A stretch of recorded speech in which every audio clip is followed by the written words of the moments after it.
जनता की अदालत में आज हम ले चले हैं सोशल मीडिया पर, जहां पर तरह तरह के वीडियो वायरल हो रहे हैं।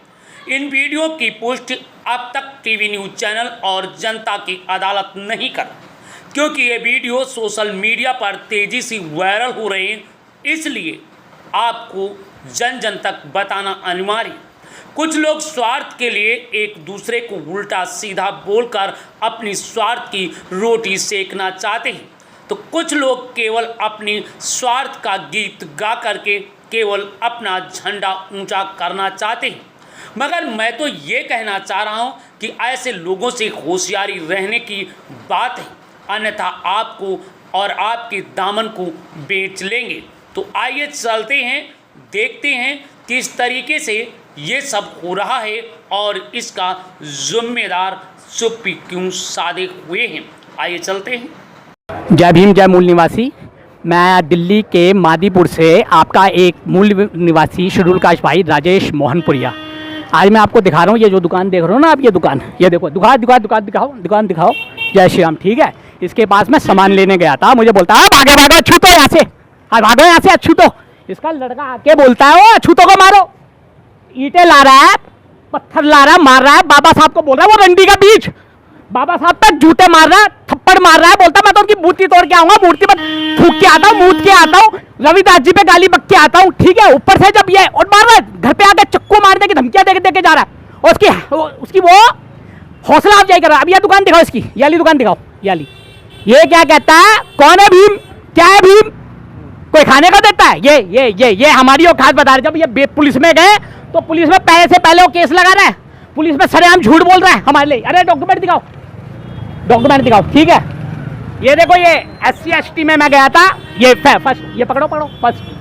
ठीक है, ये सेकंड, ये थर्ड, ये देखो। ये हालत ये है कि उसमें 2018 2 अप्रैल को मेरे 13 भाई से ST/ST कमीशन में मर गए थे, वो आपके इसका भाई यूं भटक रहा है यहाँ पर। हालत ये है, आप ये ध्यान रख लो, यहाँ पे हमारी बहन शेड्यूल कास्ट लड़कियों की ब्राह्मणों ने बनियों ने इज्जतों पे हाथ मारी है। आपको एक बात बताओ, अभी हमारा भीम आर्मी का भाई चंद्रशेखर रावण पे जानलेवा हमले हुए।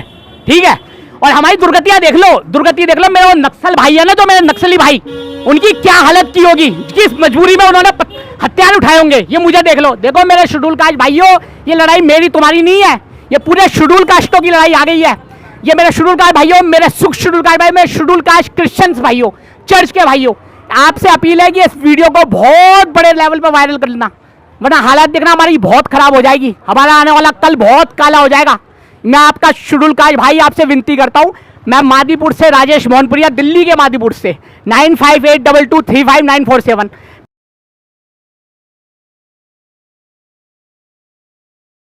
होता कौन है राहुल गांधी हिंदुस्तानियों के बिहाफ में, भारतवर्ष के बिहाफ में शी जिनपिंग की लेफ्ट पार्टी के साथ किसी भी प्रकार का एग्रीमेंट करने वाला? यह हक उसको दिया किसने? है क्या, था क्या वो उस वक्त? क्या देश का प्रधानमंत्री था? क्या देश का गृह मंत्री था? क्या देश का रक्षा मंत्री था? क्या किसी भी सेना का सेना प्रमुख था? किस हक से उसने हमारा भविष्य शी जिनपिंग की लेफ्ट पार्टी के साथ एक अग्रीमेंट के तहत बंद करने की हिम्मत करी? क्या सोच करके इसने वो करा? 2017 में जब डोकलाम चल रहा था, क्या सोच करके ये चाइना के डिप्लोमेट से मिलने गया था? किस हैसियत से ये मिलने के लिए गया था? क्या होता है कांग्रेस पार्टी का वाइस प्रेसिडेंट? क्या बिसात है कांग्रेस पार्टी के वाइस प्रेसिडेंट की? क्या बेचता है कांग्रेस पार्टी का वाइस प्रेसिडेंट?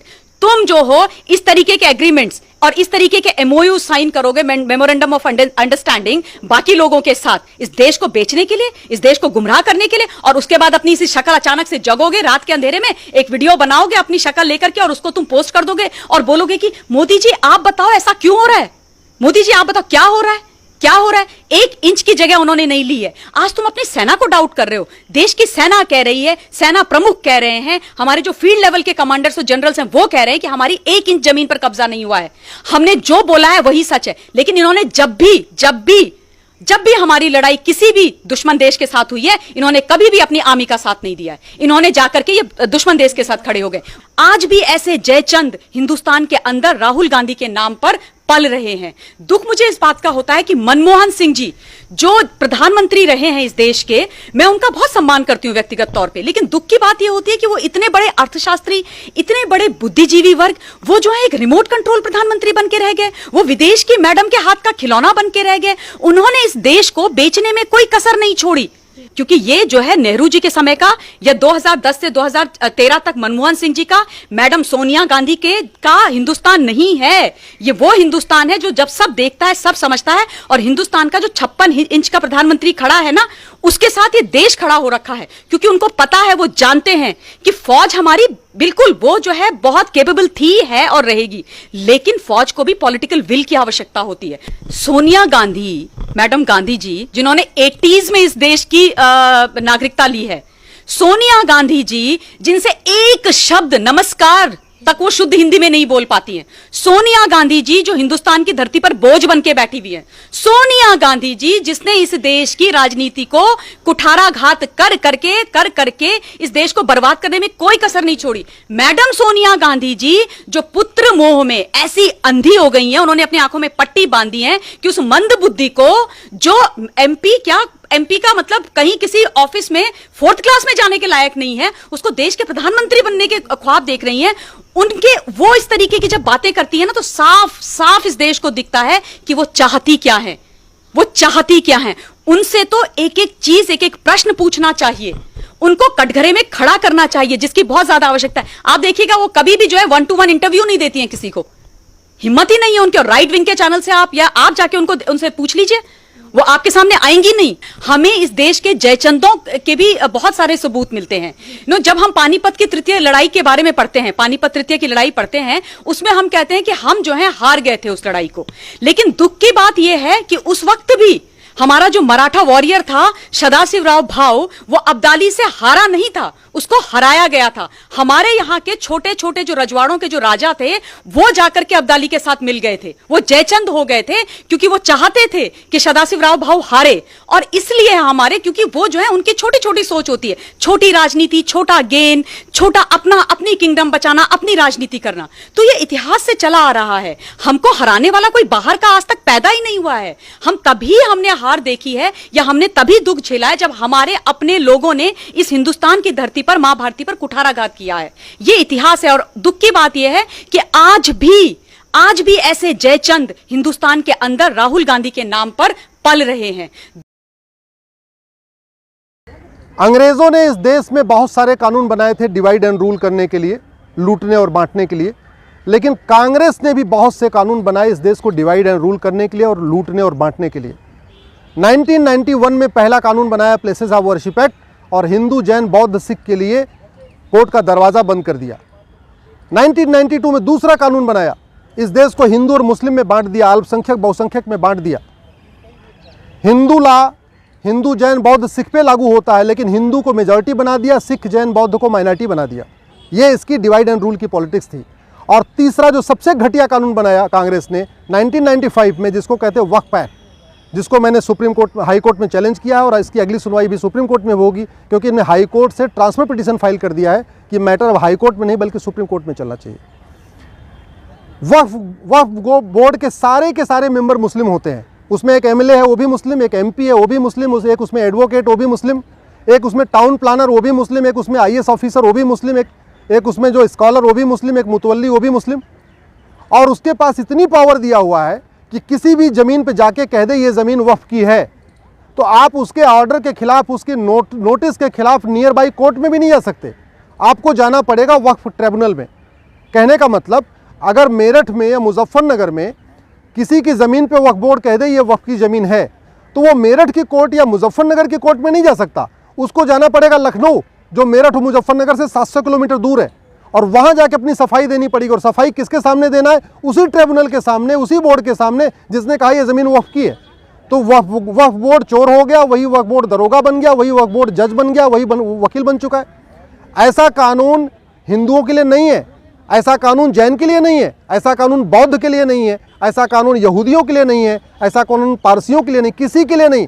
केवल और केवल एक कम्युनिटी के लिए कानून बनाया कांग्रेस की सरकार ने 1995 में, वो है मुस्लिम्स के लिए। और इस कानून में इतनी शक्तियां दे दिया है कि वक्फ बोर्ड को नोटिस इशू करने के पहले कोई जांच पड़ताल भी नहीं करना, उसको जहां मन चाहे वहां वो नोटिस इशू कर दे। इसके चक्कर में ये वक्फ बोर्ड वसूली कर रहा है, लोगों को धमकाता है कि हम इसको वक्फ की प्रॉपर्टी डिक्लेयर कर देंगे, लोगों से पैसा लेता है, गरीबों का धर्मांतरण करा रहा है। आदिवासी एरिया में जहां लोग कानून नियम को ज़्यादा नहीं जानते, वहां पे ये नोटिस देता है और कहता है कि भाई एक तरीका है, अगर आपको ज़मीन बचानी है तो इस्लाम कबूल कर लो, मुस्लिम बन जाओ। तो इस तरीके से छत्तीसगढ़ के एरिया में, महाराष्ट्र के एरिया में, या और भी जहाँ पे पिछड़े लोग रहते हैं, गरीब रहते हैं, जिनको नियम कानून ज़्यादा नहीं पता, वहाँ पे ये कन्वर्जन का कारण भी बन गया है। इसीलिए मैं कह रहा हूँ ये कानून ख़त्म होना चाहिए। घटिया कानून बनाना सबसे बड़ा राष्ट्रद्रोह है और घटिया कानूनों के खिलाफ चुप रहना भी सबसे बड़ा राष्ट्रद्रोह है। मैं इस देश के सांसदों से निवेदन करता हूँ, विधायकों से निवेदन करता हूँ, इस घटिया कानून के खिलाफ बोलिए। 1991 के प्लेसेस ऑफ वर्शिप एक्ट के खिलाफ बोलिए, 1992 के माइनॉरिटी कमीशन एक्ट के खिलाफ बोलिए और 1995 के वक्फ एक्ट के खिलाफ बोलिए। ये तीनों कानून कांग्रेस ने भारत में डिवाइड एंड रूल के लिए बनाया था, सत्ता के लिए बनाया था, मुस्लिम अपीजमेंट के लिए बनाया था। और जितनी दोषी कांग्रेस है इस कानून को बना के, उतने ही दोषी वो लोग हैं जो इस कानून पे मौन है। जो लोग इस कानून के खिलाफ चुप हैं, मैं उनको देशभक्त नहीं मानता। घटिया कानून बनाना देशद्रोह है तो घटिया कानूनों पे चुप रहना भी देशद्रोह है। घटिया कानूनों के खिलाफ न बोलना भी देश से गद्दारी है। इसलिए मैं सबसे निवेदन करता हूं, इन तीनों कानूनों के खिलाफ बोलिए। इस देश में संविधान है, जो कानून होना चाहिए वो सबके लिए होना चाहिए। अगर वक्फ एक्ट जैसा कानून सबके लिए होता तो बात समझ में आती थी, लेकिन केवल मुस्लिम्स के लिए ऐसा कानून, बाकी किसी को ऐसा कानून नहीं। क्या हिंदू इस देश में दूसरे दर्जे के नागरिक हैं? क्या जैन इस देश में सेकंड क्लास सिटीजन है? क्या बौद्ध इस देश के सेकंड क्लास सिटीजन है? क्या इस देश के जो पारसी हैं, यहूदी हैं, वो सेकंड क्लास सिटीजन है? ये सब बराबर हैं। तो कानून सबके लिए एक होना चाहिए, कानून सबके लिए कॉमन होना चाहिए। इस तरीके से मुस्लिम्स के लिए एक कानून अलग से, ये देश की एकता अखंडता के खिलाफ है, कॉन्स्टिट्यूशन के बेसिक स्ट्रक्चर के खिलाफ है। इसलिए इस कानून को मैंने चैलेंज किया है। मैं सबसे निवेदन करता हूँ, इस कानून के खिलाफ बोलिए, सोशल मीडिया में बोलिए, पब्लिकली बोलिए, सड़क पे उतरिए, सांसदों का घेराव करिए, अपने विधायकों का घेराव करिए, क्योंकि ये समाधान सड़क, संसद, सुप्रीम कोर्ट से ही होगा। आप अगर सांसद नहीं हैं, सुप्रीम कोर्ट नहीं आ सकते हैं, तो कम से कम सड़क पे उतरिए, इस कानून, इन तीनों कानूनों के खिलाफ बोलिए। 1991 का प्लेसेस ऑफ वर्शिप एक्ट, 1992 का माइनॉरिटी कमीशन एक्ट और 1995 का वक्फ एक्ट, इन तीनों कानूनों को खत्म करने के खिलाफ आवाज़ उठाइए। जय हिंद, जय भारत।